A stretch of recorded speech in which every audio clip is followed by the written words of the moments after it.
Bienvenue à votre émission 5 minutes avec Jésus, présentée par le frère Sam et son équipe. Bonne écoute à tous.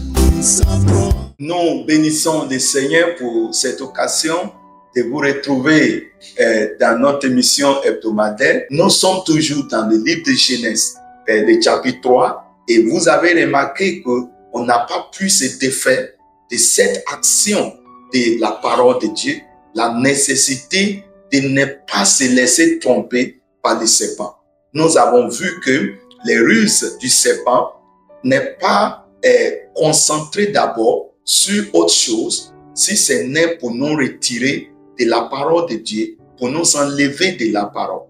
Plusieurs pensent que quand le serpent vient, quand le diable, l'adversaire vient, il vient juste pour nous attaquer avec puissance, avec épée ou bien avec la pauvreté. Non.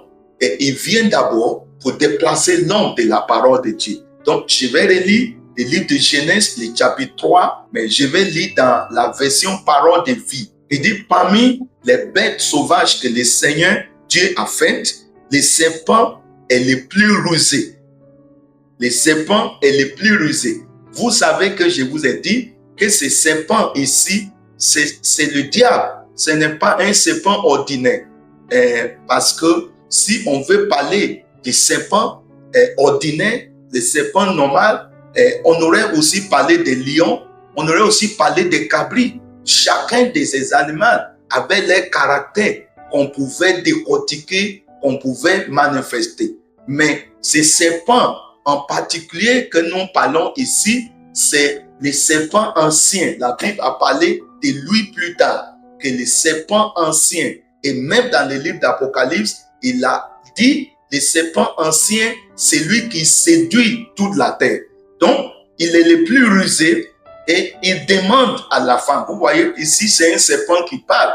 Pourtant, le serpent ordinaire qui rompt là, il ne parle pas. Jamais parlé. Ou bien vous avez entendu un serpent qui parle? Non. Mais ce serpent, il parle. Il a sa voix. Il a sa stratégie.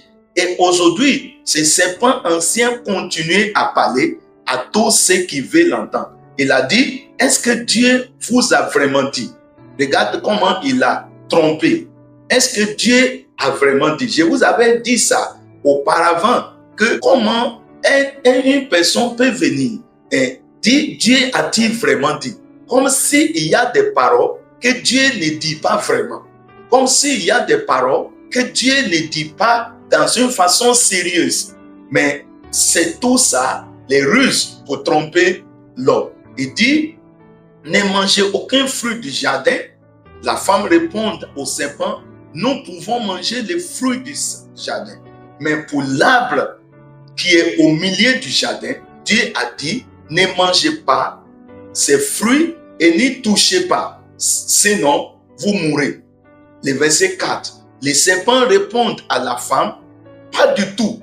Vous ne mourrez pas. Vous voyez ça. Premièrement, le serpent est venu pour dire, Dieu a-t-il vraiment dit? Il a semé les doutes dans le cœur de la femme. Il a réduit la capacité, il a réduit le poids de la parole de Dieu. Il a fait croire que Dieu a-t-il vraiment dit? Est-ce que ce que Dieu veut dire là, pourquoi tu prends ça au sérieux comme ça? Donc, le serpent vient d'abord pour enlever la puissance de la parole dans la vie de ceux à qui Dieu a donné la parole. Il ne vient pas avec force, il ne vient pas avec épée, il ne vient pas comme un ennemi, il vient comme un ami, il vient comme un allié.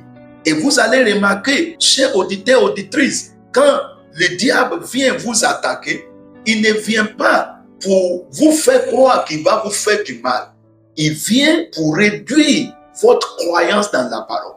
Il vient pour réduire la puissance de la parole. Il vient pour réduire l'efficacité de la parole. Il vient pour réduire et diminuer la parole. Soit enlever quelque chose de la parole de Dieu. Et ça, je voudrais vous le rappeler aujourd'hui. Parce que c'est toujours l'origine de chaque chose. C'est l'origine de chaque situation difficile que nous traversons aujourd'hui. Je prie que le Seigneur vous restaure à sa parole et que le Seigneur vous donne le discernement pour ne pas permettre au diable de réduire la parole de Dieu dans votre vie. Au nom de Jésus-Christ, Amen.